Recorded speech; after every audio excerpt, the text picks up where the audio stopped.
आज हम सब सीटेट की दूसरी क्लास शुरू कर रहे हैं। जैसे कि आप सबको पता होगा टारगेट बैच चल रहा है 2022-23 सीटेट के लिए। आइए हम सब आगे बढ़ते हैं। यह आपकी क्लास ईबीएस की क्लास है। ईबीएस को हम दो भागों में पढ़ेंगे। पहले हम विषय वस्तु को पढ़ रहे हैं, उसके बाद हम शिक्षण को पढ़ेंगे। अब विषय वस्तु में आपका परिवार चैप्टर से क्लास को हो चुका है। आज का आपका जो चैप्टर है संबंध होगा, कार्य एवं खेल होगा, पशुएं होगा और पौधे होगा। आइए हम सब आगे बढ़ते हैं। अब इसकी पीडीएफ के लिए टेलीग्राम चैनल को ज्वाइन करके इस पीडीएफ को प्राप्त कर सकते हैं। अब हम पहले संबंध को समझते हैं। संबंध कहते किसे हैं, इस पे चर्चा हो जाए। संबंध वह बुनियाद होता है जिसमें दो या दो से अधिक लोग भावनाओं के आधार पर, विवाह के आधार पर और रक्त के आधार पर एक दूसरे से जुड़े हुए होते हैं, उसे हम संबंध कहते हैं। अब संबंध के प्रकार पे हम चर्चा करते हैं। संबंध कितने प्रकार के होते हैं। अगर संबंध प्रकार की बात हो तो पहला होता है समरक्त संबंध, दूसरा होता है वैवाहिक संबंध। अब हम समरक्त को पहले समझेंगे, समरक्त संबंध कहते किसे हैं, फिर वैवाहिक संबंध को समझेंगे। अब समरक्त की बात हो रही है। समरक्त संबंध में जहाँ पर संबंध का निर्माण रक्त के आधार पर होता है उसे समरक्त संबंध कहते हैं। इसके अंतर्गत कौन कौन आते हैं, पिता बेटा आता है। अब पिता और बेटा का एक ही रक्त है, इसीलिए समरक्त में आएंगे। माँ बेटी हो गई, भाई भाई हो जाता है, भाई बहन हो जाता है और इत्यादि। आप फोटो में देख रहे होंगे, यह सब समरक्त संबंध के अंतर्गत आएंगे। अब आपका सेकंड है वैवाहिक संबंध। अब वैवाहिक संबंध को समझते हैं, जिसमें दो या दो से अधिक लोग विवाह के आधार पर एक दूसरे से जुड़े हुए होते हैं, उसे हम वैवाहिक संबंध कहते हैं। इसके अंतर्गत कौन कौन आते हैं, पति पत्नी हो गए, माता पिता हो गए, चाचा चाची हो गए, दादा दादी और इत्यादि। अब आपका यहाँ से स्टार्ट हो रहा है पशुएं। पशुएं में हम सबसे पहले सलाद को देखेंगे। सलाद कहते किसे हैं, इसके हर पॉइंट को हम अच्छे से समझने का प्रयास करेंगे और जो आपके एग्जाम में आए हैं हम लगभग सभी पॉइंटों को इसमें इंक्लूड किया गया है, जो जो आपके इस पॉइंट से आपके क्वेश्चन बन सकते हैं। अब सलाद की बात करें तो यह दुनिया का सबसे आलसी जीव है। सलाद जो है दुनिया का सबसे आलसी जीव माना जाता है। यह पेड़ पर उल्टा लटक कर लगभग 17 घंटे सोता है। लगभग 17 घंटे सोता है कौन, सलाद। यह भालू के जैसा दिखने वाला जीव है, परंतु भालू नहीं है। अब यहाँ नोट करिएगा, यह भालू के जैसा दिखता है लेकिन यह भालू होता नहीं है। यह जिस पेड़ पर रहता है उसी पेड़ की पत्तियों को खाता है। यह इतना आलसी होता है, यह भोजन करने के लिए भी नीचे नहीं उतरता। जिस पेड़ पे रहता है उसी के पत्तियों को खाता है और वहीं पेड़ पे रहता है। लगभग 17 घंटे तक यह वहीं सोता है। यह सप्ताह में एक बार मल मूत्र त्याग करने के लिए पेड़ों के नीचे उतरता है। यह सप्ताह में सिर्फ एक बार मल मूत्र त्याग करता है और तब ही वह नीचे आता है। यह एक अच्छा तैराक माना जाता है। यह एक शाकाहारी जीव है। यह अपने 40 वर्षों के जीवन में कुल 8 पेड़ों पर निवास करता है। यह जब भी रहता है पेड़ पे ही रहता है। पूरे अपने इसका औसत आयु देखा जाए तो 40 वर्ष होता है। यह 40 वर्षों में सिर्फ 8 पेड़ों पर ही निवास करता है।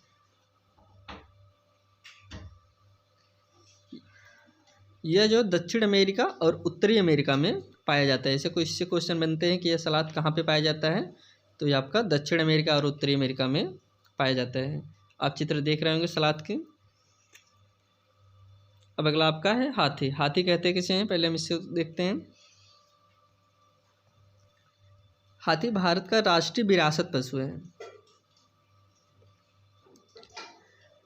भारत में सर्वाधिक हाथी कर्नाटक राज्य में पाया जाता है। अब ये तो भारत की बात होगी, भारत में सबसे ज़्यादा हाथी कर्नाटक में पाया जाता है। लेकिन अगर विश्व की बात करें तो विश्व में सबसे ज़्यादा हाथी दक्षिण अफ्रीका में पाया जाता है। हाथी सामान्यतः काले रंग के पाए जाते हैं। ज़्यादा जो संख्या होती है वह काले रंग की ही होती है। अतः इनको गर्मी ज़्यादा लगती है और ये गंदे पानी और कीचड़ में खेलना पसंद करते हैं। इनके 2 बड़े कान पाए जाते हैं, जिसका प्रयोग ये सुनने के साथ साथ शरीर पर हवा करने के लिए भी करते हैं। एक सामान्य हाथी एक दिन लगभग 1 कुंटल पत्तियाँ खा जाता है। इसके 3 महीने का बच्चे का भी वजन लगभग कितना होता है? 200 केजी तक होता है। और इनकी औसत आयु, हाथी की औसत आयु 70 वर्ष होती है। देखिए, अब सफ़ेद हाथी थाईलैंड में पाए जाते हैं। अब चित्र में देख रहे होंगे हाथी का। सर्वाधिक हाथी कर्नाटक राज्य में पाया जाता है। अब कर्नाटक राज्य आपका यहाँ पे है। आगे हम सांप समझते हैं। सांप कहते किसे हैं, इस पर चर्चा हो जाए। यह एक सरीसृप प्रजाति का जीव है जो सरक कर चलता है। कैसी प्रजाति का जीव है? सरीसृप। सरीसृप मतलब होता है जो जीव सरक कर चले, उसे ही हम सरीसृप की श्रेणी में रखते हैं। सांप भी हमारा ऐसे ही प्रजाति का जीव है जो कि सरक कर चलता है, इसीलिए इसको हम सरीसृप कहते हैं। इन्हें किसानों का मित्र भी कहा जाता है, क्योंकि खेतों से चूहे को खाकर फसल बर्बाद होने से बचाते हैं। इसीलिए इन्हें हम क्या कहते हैं? किसानों का मित्र भी कहते हैं। जो चूहे होते हैं हमारे खेत को नुकसान करते हैं, चूहों को सांप खाकर ख़त्म करते हैं, इसलिए इन्हें किसानों का मित्र भी कहा जाता है। भारत में 4 तरह के जहरीले सांप होते हैं। भारत में 4 तरह के जहरीले सांप होते हैं। अब इस पर चर्चा हो जाए। पहला आपका है नाग, जिसे हम किंग कोबरा भी कहते हैं, और दूसरा है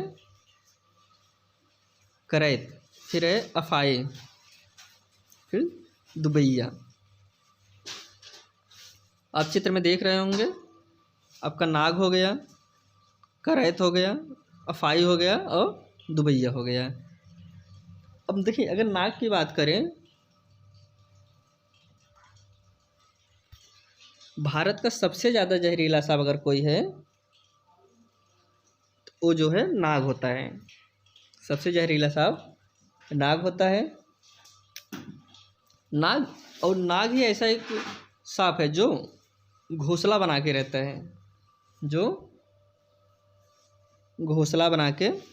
है, और एक चीज़ और है यहाँ पे, अगर आप देखा जाए,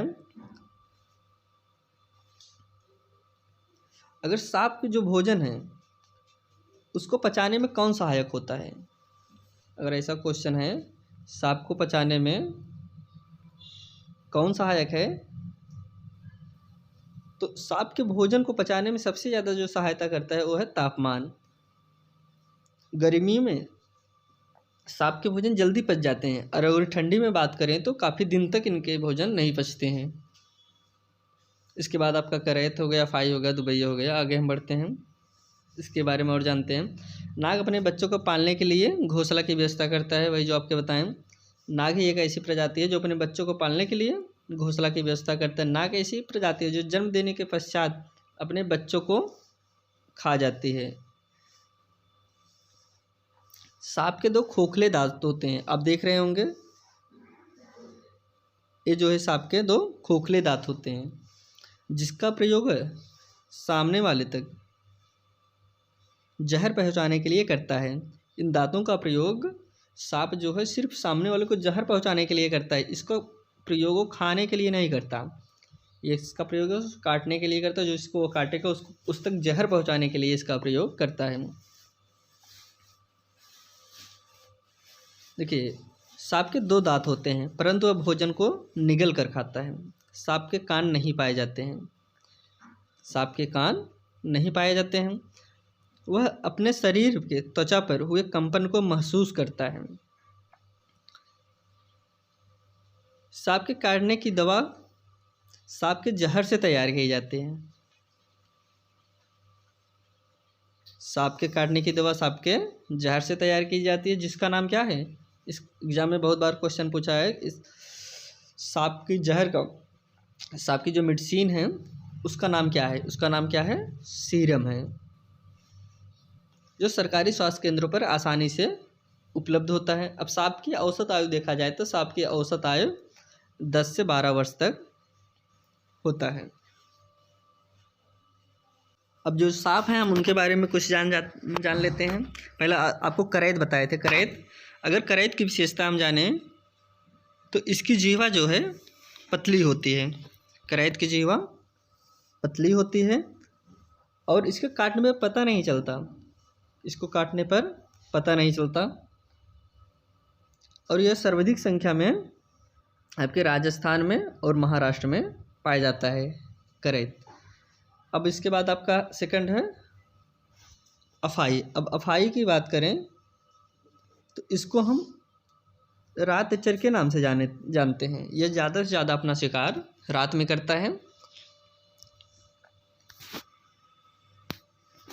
और इसको हम साइलेंट किलर के भी नाम से जानते हैं। अफाई को ही हम साइलेंट किलर के नाम से जानते हैं। अगला आपका था दुबैया।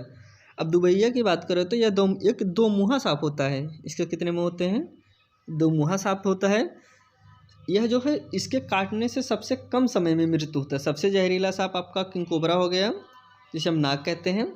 लेकिन अगर यह देखा जाए तो किस सांप के काटने से सबसे जल्दी मृत्यु होती है तो वो आपका हो गया दुबैया। इसके काटने पर सबसे ज़्यादा ऐंठन होती है, किसके? दुबैया के काटने से। आइए हम आगे बढ़ते हैं। आपका सांप कंप्लीट हो गया।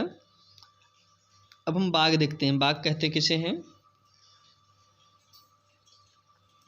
यह भारत का राष्ट्रीय पशु है। भारत में सर्वाधिक बाघ मध्य प्रदेश में पाया जाता है।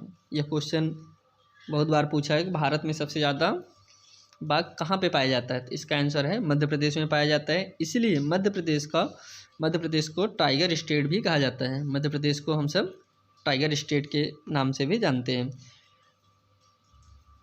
बाघनी और उसके बच्चे समूह में रहते हैं। इसके नर बच्चे 2 से 3 वर्ष में समूह छोड़ देते हैं और स्वतंत्र जीवन की ओर अग्रसर हो जाते हैं। किसके? बाघ के। अब कह रहे हैं कि इनके शरीर पर काली और पीली धारियां पाई जाती हैं। मनुष्य की तुलना में ये अंधेरे में 6 गुना तेज देखते हैं। कौन? बाघ। अब मनुष्य से अगर तुलना की जाए तो अंधेरे में 6 गुना ज़्यादा देखते हैं। ये अपने इलाके का निर्धारण अपने मूत्र के गंध के माध्यम से करते हैं और उसी के समूह से आए दूसरे बाघ की पहचान भी आसानी से कर लेते हैं।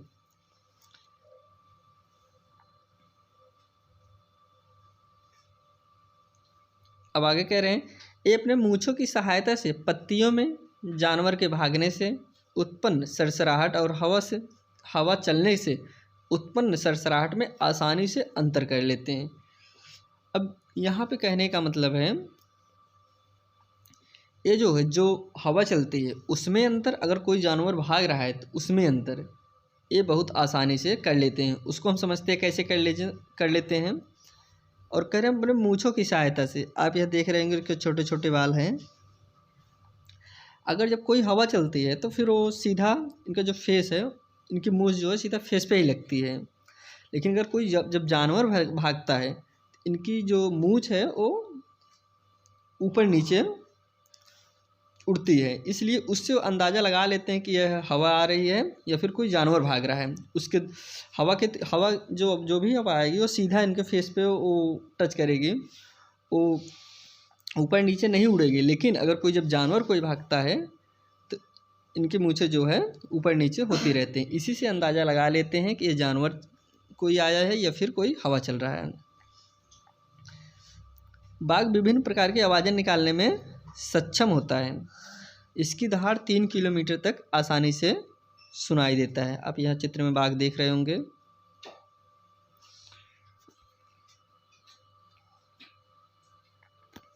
आगे हम देखते हैं बाघ के बारे में। इसके बच्चे का वजन आधा केजी से 2 केजी का होता है। इसकी औसत आयु 8 से 10 वर्ष होती है। एग्जाम में बहुत बार पूछा है बाघ की औसत आयु कितनी होती है? लगभग 8 से 10 वर्ष होती है। बाघ पूरी दुनिया में बिल्ली की सबसे बड़ी प्रजाति के रूप में जाना जाता है। ये जो एक बिल्ली की प्रजाति है, बाघ जो है एक बिल्ली की प्रजाति में आती है जो सबसे बड़ी प्रजाति के रूप में जाना जाता है। दुनिया में सबसे ज़्यादा मांस खाने के मामले 3रे स्थान पर है। अगर हम बात करें तो सबसे ज़्यादा मांस खाने में बाघ जो है 3रे स्थान पर है। हम समझते हैं पहले और दूसरे स्थान पर कौन है। अब दुनिया में सबसे ज़्यादा मांस खाने में 3रे स्थान पर है। पहले स्थान पर ध्रुवी भालू हैं, पहले स्थान पर ध्रुवी भालू है, दूसरे स्थान पर भूरे भालू हैं और तीसरे स्थान पर आपका बाघ है जो सबसे ज़्यादा मांस खाता है। बाघ के बच्चों को शावक कहते हैं। यह क्वेश्चन बहुत बार एग्जाम में पूछा गया है कि हाँ बाघ के बच्चों को क्या कहते हैं, तो उसको हम शावक कहते हैं। जन्म के बाद 1 सप्ताह तक अपनी आंखें नहीं खोलते हैं। कौन? बाघ के बच्चे। इनकी औसत आयु अगर देखें तो हम 60 किलोमीटर प्रति घंटा होती है। औसत आयु हम बता रहे हैं। अब आगे हम बढ़ते हैं, शेर देखते हैं। शेर और बाघ में काफ़ी चीज़ें कॉमन होती हैं, उसको हम चर्चा करते हैं। इसे जंगल का राजा कहा जाता है। किसको? शेर को। शेर सामान्यतः भूरे रंग का होता है। शेरनी और इसके बच्चे समूह में रहते हैं। सबसे अधिक उम्र की शेरनी समूह का नेतृत्व करती है। एक वयस्क शेर का वजन लगभग कितना हो सकता है? 250 kg तक हो सकता है। इनके दांत अधिकतम 8 सेंटीमीटर तक चौड़े हो सकते हैं। विश्व में सबसे ज़्यादा, अगर जब विश्व में पूछे कि सबसे ज़्यादा शेर कहाँ पाए जाते हैं, तो अफ्रीका महाद्वीप के तंजानिया देश में सबसे ज़्यादा शेर पाए जाते हैं।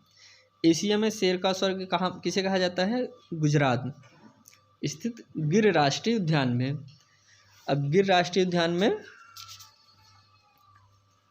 एशिया का स्वर्ग, एशिया में शेर का स्वर्ग भारत में है, जो कि राष्ट्रीय गिर उद्यान है। और देखिए गिर राष्ट्रीय उद्यान लगभग 100 साल पुराना है।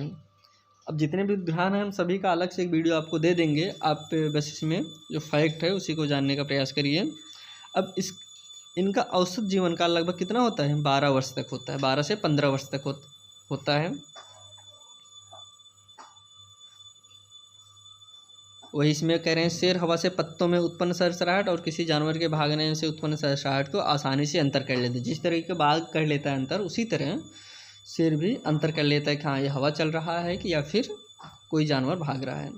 इसका गर्भधारण काल 1 से 10 से 120 दिन तक होता है शेरनी का। ये एक साथ 4 शावक को जन्म दे सकती है। कौन? शेरनी। शेर के बच्चे 3 सप्ताह के पश्चात चलना शुरू कर देते हैं। जन्म के समय इनके बच्चे का वजन लगभग कितना होता है? 2.5 से 3 kg तक होता है शेर के बच्चों का वजन। शेर के बच्चों का क्या नाम है? इनको भी हम शावक ही बोलते हैं। अब आप चित्र में देख रहे होंगे शेर।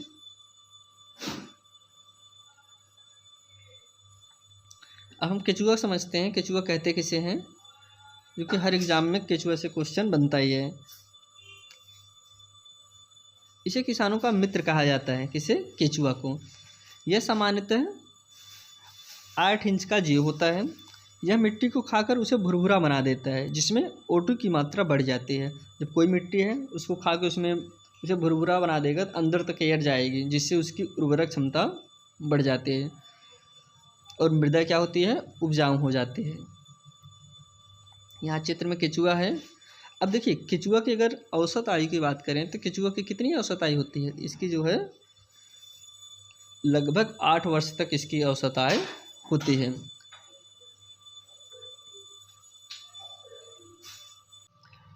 और अगर इसके हमको और कुछ पॉइंट जाने तो केचुआ जो है अपघटक की श्रेणी में आता है। केचुआ जो है अपघटक की श्रेणी में आता है। यह खरपतवार को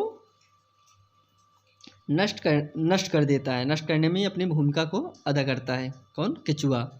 और इसका सामान्यतः रंग क्या होता है? भूरा रंग होता है। अब अगला हम देखते हैं मकड़ी। मकड़ी को समझते हैं। यह कीट वर्ग का अपवाद है। मकड़ी जो है कीट वर्ग का अपवाद है। अपवाद कैसे इसको हम समझते हैं? यह एक सामाजिक जीव नहीं माना जाता। यह एक सामाजिक जीव नहीं माना जाता क्योंकि यह गंदगी का निर्माण करता है। मादा मकड़ी प्रजनन के पश्चात नर मकड़ी को जान से मार देती है। मादा मकड़ी प्रजनन के पश्चात नर मकड़ी को जान से मार देती है। आगे हम मकड़ी के बारे में और समझते हैं। अगर हम इस मकड़ी को हम अपवाद मानते हैं, क्यों अपवाद मानते हैं? सामान्यतः जितने भी कीट होते हैं सभी के 8 पैर होते हैं।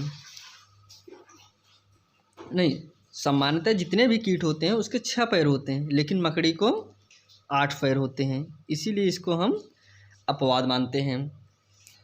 अगर इसको हम मकड़ी को देखें, पृथ्वी पर पाए जाने वाले जीवों में इसका तीसरा स्थान आता है। सबसे ज़्यादा पृथ्वी पर पाए जाने वाले सबसे ज़्यादा जीवों में इसका तीसरा स्थान आता है। किसका? मकड़ी का। आइए हम आगे बढ़ते हैं और अब रेशम का कीड़ों के बारे में जानते हैं। यह शहतूत के पेड़ पे पाला जाता है। ये शहतूत के पेड़ पे पाला जाता है। रेशम कीट पालन को क्या कहते हैं? सेरीकल्चर कहते हैं। एग्जाम में बहुत बार आया है। इसका नर कीड़ा अपनी मादा को उसके गंध द्वारा कई किलोमीटर दूर से पहचान लेता है। इसका जो नर कीड़ा होता है वो मादा को उसकी गंध से कई किलोमीटर दूर रहता है, तभी वो पहचान लेता है कि हाँ वहाँ पे नर कीड़ा है। अब हम आगे बढ़ते हैं। अब डॉल्फिन को समझते हैं, डॉल्फिन की विशेषता को समझते हैं। इसे भारत का राष्ट्रीय जलीय जीव घोषित किया गया। किसको? डॉल्फिन को। इसका अन्य नाम अंधे डॉल्फिन और सूसू है। यह गंगा नदी में प्रयागराज से हल्दिया के मध्य पाई जाती है। अगर जब डॉल्फिन जो है अगर सामान्यतः जो है और भी जगह पाई जाती है, लेकिन जो मुख्य माना गया है इसको गंगा नदी में प्रयागराज से हल्दिया तक माना गया है। यह एक स्तनधारी जीव है। यह कैसा है? यह एक स्तनधारी जीव है जो सीधा बच्चे को जन्म देती है। यह अपने फेफड़ों के माध्यम से सांस लेती है। कौन? डॉल्फिन। यह भिन्न भिन्न आवाज़ आसानी से निकाल लेती है। यह मनुष्य के साथ आसानी से दोस्ती कर लेती है। कौन? डॉल्फिन। यह जलीय जीव में सबसे बुद्धिमान जीव माना जाता है। जलीय जीवों में डॉल्फिन को सबसे बुद्धिमान जीव माना जाता है।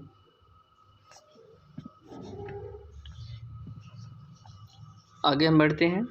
नीली व्हेल। अब नीली व्हेल के बारे में समझते हैं।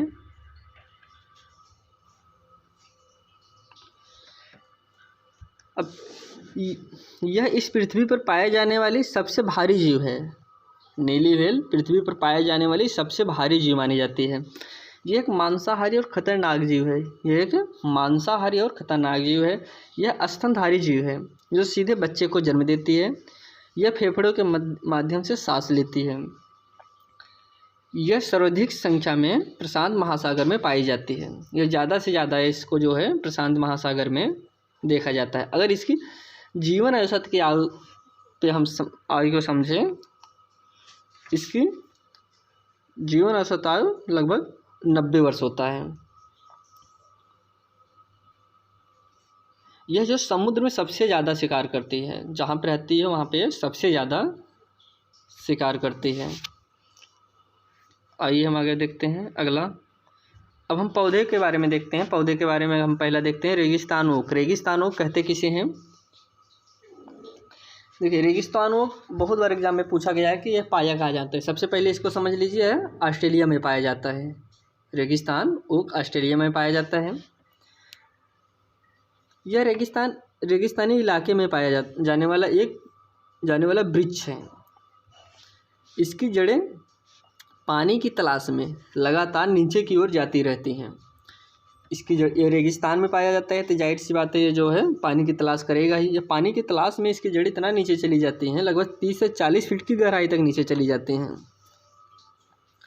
वृक्ष जितना लंबा रहता है, औसत में देखा गया है वृक्ष जितना लंबा रहता है उसके 30 गुना गहराई तक यह नीचे जाती हैं।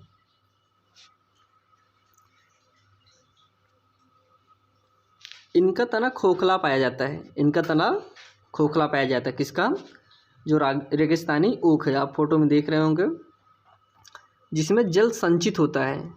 इसमें क्या होता है? जल संचित होता है। स्थानीय लोग अपने साथ चाकू और छोटी पाइप रखते हैं। जब वहाँ के जो स्थानीय लोग होते हैं अपने साथ चाकू या पाइप रखते हैं। जब उनको पानी की ज़रूरत होती है, जहाँ ये पेड़ होता है इसके तने से, जिसके तने में पानी एकत्रित रहता है, उसका उपयोग करते हैं रेगिस्तानी ओक में वहाँ के लोग। अब अगला हम समझते हैं घटपरेड़ी पौधा। आप चित्र में देख रहे होंगे घटपरेड़ी पौधा। यह ऑस्ट्रेलिया, मुख्यतः ऑस्ट्रेलिया, इंडोनेशिया और भारत के मेघालय राज्य में पाया जाता है। जब भी आप अगर भारत में आपको पूछे तो भारत में गठबेड़ी का पौधा कहाँ पाया जाता है, तो यह जो अधिकतर मेघालय राज्य में पाया जाता है गठबेड़ी पौधा। अब इसकी हम विशेषता के बारे में देखते हैं। यह घड़े का आकार का होता है। यह आप चित्र में देख रहे होंगे, यह कैसा होता है, यह घड़े के आकार का होता है, जिसका मुंह पत्तियों के द्वारा ढका हुआ होता है। इससे विशेष खुशबू निकलती है। इसमें कैसा निकलती है, विशेष खुशबू निकलती है, जिससे कीड़े मकोड़े इसमें इसकी ओर आकर्षित होते हैं। इसमें से खुशबू निकलती है, जो आप वहाँ पे कीड़े मकोड़े छोटे छोटे होते हैं वह इस पौधे की ओर आकर्षित होते हैं। वहाँ जो कीड़े मकोड़े और छोटे जीव अपनी ओर आकर्षित करता है। यह शिकारी पौधा माना जाता है। यह शिकारी पौधा माना जाता है, परंतु यह शिकार का कार्य, यह शिकारी पौधा माना जरूर जाता है, परंतु यह शिकार का कार्य नाइट्रोजन की स्थिरीकरण के लिए करता है। नाइट्रोजन के स्थिरीकरण के लिए करता है। वो जो जीव इसके अंदर जाते हैं उससे वो नाइट्रेट प्राप्त करता है, उससे वह नाइट्रेट प्राप्त करता है और जीवाणुओं के द्वारा परिवर्तित किए गए नाइट्रेट का प्रयोग करता है। कौन, घटपर्णी पौधा। नेक्स्ट पौधा हम समझते हैं लाइकेन। लाइकेन कहते किसे हैं, लाइकेन एक सहजीवी पौधा है। कैसा पौधा है, सहजीवी पौधा है। कवक को भोजन की आवश्यकता पड़ती है, जबकि शैवाल को उगने के लिए सहारे की आवश्यकता पड़ती है। कवक को भोजन की आवश्यकता पड़ती है तो शैवाल को उगने के लिए सहारे की आवश्यकता पड़ती है। कवक शैवाल को सहारा प्रदान करता है और शैवाल कवक को भोजन प्रदान करता है। इसे वायु प्रदूषण का प्राकृतिक सूचक कहा जाता है। किसको, लाइकेन को। यह SO2 के प्रति संवेदनशील होता है। SO2 की प्रति संवेदनशील होता है। कौन, लाइकेन। अगला हम समझते हैं खेजड़ी पौधा। खेजड़ी पौधा कहते किसे हैं, यह रेगिस्तान इलाके में पाए जाने वाला वृक्ष है। कौन, खेजड़ी पौधा। आप चित्र में खेजड़ी पौधा देख रहे होंगे।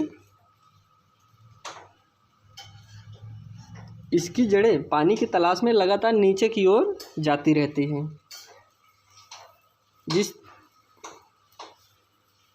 अब देखिए, जिस तरह रेगिस्तानी ओक जो था उसकी भी जड़ें पानी की तलाश में नीचे की ओर जाती रहती थी, और इसकी भी, खेजड़ी के वृक्ष भी लगातार पानी की तलाश में नीचे की ओर जाती रहती हैं। इसकी लकड़ी खेजड़ी की लकड़ी लंबे समय तक कीड़े मकोड़े नहीं लगते हैं। इसमें जो है लंबे समय तक कीड़े मकोड़े नहीं लगते हैं। यह एक छायादार वृक्ष है जिसकी छांव में स्थानीय बच्चे खेलते हैं। किसकी, खेजड़ी के। अब अगला हम देखते हैं क्रोटोन पौधे। अगला है क्रोटोन पौधे। यह एक सहायक पौधा होता है। कौन, क्रोटोन। जमीन की दशा को बताता है। इसे मुख्य फसल के साथ बो दिया जाता है। यह फसल में जल की कमी होने पर अंदाज़ा लगा लिया जाता है कि फसल की सिंचाई की आवश्यकता है कि नहीं है। देखिए, जो क्रोटोन पौधा होता है इसे एक फसल के साथ बो दिया जाता है। जब भी ज़मीन में पानी की आवश्यकता पड़ती है तो यह जो पेड़ है हल्का हल्का सूखने लगता है, जिससे स्थानीय लोग अंदाज़ा लगा लेते हैं कि हाँ, हमारी फसल को पानी की ज़रूरत है कि नहीं है। इसको जो है मुख्य फसल के साथ बो दिया जाता है। इस पेड़ के जरिए हम फसल को भी देख लेते हैं कि हमारी मिट्टी कैसी है, हमारी फसल कितनी उपजाऊ होगी कि नहीं होगी, उसको समय समय पे क्या चाहिए, पानी कब देना है कब नहीं देना है, इसका अंदाज़ा लगा लेते हैं क्रोटोन पौधे के जरिए। अगला है जेट्रोफा। अब जेट्रोफा की बात करो तो यह एक बायोडीजल पौधा होता है। नेक्स्ट आपका बरगद है। बरगद के बारे में समझते हैं। यह एक विशाल काय का वृक्ष होता है। कौन, बरगद। आप चित्र में देख रहे होंगे। इसकी शाखाओं से जड़ें लटकती रहती हैं, जिसे स्तंभ जड़ कहा जाता है। इन जड़ों को क्या कहा जाता है, स्तंभ जड़ कहा जाता है। इनका कार्य वृक्ष को सहारा प्रदान करना होता है। किनका, जो जड़ें लटकती रहती हैं, जो स्तंभ जड़ होती हैं, उनका काम वृक्ष को, जो बरगद का वृक्ष है उसको सहारा प्रदान करना होता है। अगला हम कार्य समझते हैं। कार्य कहते किसे हैं? परिवार में बालक का कार्य खेल की क्रियाओं को संपादित करना और परिवार के द्वारा दी जा रही सामाजिकरण की शिक्षा के अनुसार व्यवहार करना होता है। अगर कार्य को हम समझने का प्रयास करें तो वो कह रहे हैं कि परिवार में बालक का जो कार्य है खेल की क्रियाओं को संपादित करना, खेलना है और खेलना कूदना ज़्यादा से ज़्यादा बच्चों का यही काम होता है छोटे उम्र में, और परिवार द्वारा दी जा रहे और परिवार घर के लोग जो बता रहे हैं सामाजिकरण की जो शिक्षा दे रहे हैं उनके अनुसार व्यवहार करना, यही जो है बालक का कार्य होता है। अगला है परिवार में अन्य सदस्यों का कार्य वह बालक के लिए उपयुक्त वातावरण का निर्माण करें और बालक को सामान्य आवश्यकताओं की पूर्ति करें। अब अगला आपका देखते खेल समझ लेते हैं। खेल एक ऐसी क्रिया है जिसमें बालक का शारीरिक विकास, मानसिक विकास इत्यादि तीव्र गति से होता है। किसमें? खेल में अगर हम कोई भी खेल खेलें उसमें बालक की सोचने की क्षमता बहुत तेज़ हो जाती है। वह तुरंत दिमाग लगाता है हमको कहाँ से क्या करना है, कैसे करना है। वही कह रहे हैं कि खेल में शारीरिक विकास, मानसिक विकास इत्यादि तीव्र गति से होता है। प्रारंभिक स्तर पर बालकों की सिखाने के लिए भी खेल विधि का प्रयोग किया जाए। जब छोटे बच्चे होते हैं उनको सिखाने के लिए खेल विधि का हम सब बहुत सारे खेल विधियाँ हैं उसका हम प्रयोग करते हैं। अगर हम देख लें एक जैसे किंडरगार्टन विधि, अब जितनी भी विधियाँ हम विस्तार से चर्चा करेंगे लेकिन यहाँ पे किंडरगार्टन विधि आई है, फिर इसको हम थोड़ा सा समझ लेते हैं। किंडरगार्टन विधि कहते हैं किसे हैं? इसे जो है फ्रेडरिक विलियम अगस्त फ्रोबेल, इसके जनक जो है किंडरगार्टन विधि के जनक फ्रेडरिक विलियम अगस्त फ्रोबेल माने जाते हैं, जो कि एक जर्मन मनोवैज्ञानिक थे। अब अगर इसको हम और डिटेल से समझे, किंडर का अर्थ होता है बच्चा, किंडर का अर्थ होता है बच्चा और गार्टन का अर्थ होता है बगीचा। किंडर का अर्थ बच्चा और गार्टन का अर्थ बगीचा होता है। अब देखिए इसको हम अगर एक साथ करके समझने का प्रयास करें, बच्चों का उद्यान, बगीचा उद्यान हो गया, और किंडर जो है बच्चे थे। इन बच्चों का उद्यान किंडरगार्टन से खेल के द्वारा शिक्षा दी जाती है। बच्चों का उद्यान जो किंडरगार्टन में हम अगर सीधा ऐसा समझ लें, इसमें जो है खेल के द्वारा बच्चों को शिक्षा दी जाती है। इस जो है 4 से 8 वर्षों के लिए होते हैं। 4 से 8 वर्षों के बच्चों के लिए बहुत बार एग्जाम में आया है। किंडरगार्टन विधि जो है कितने वर्ष के बच्चों के लिए होता है? लगभग यह 4 से 8 वर्षों के बच्चों के लिए होता है। अब इसी के साथ हम ये सेशन वहीं समाप्त करते हैं।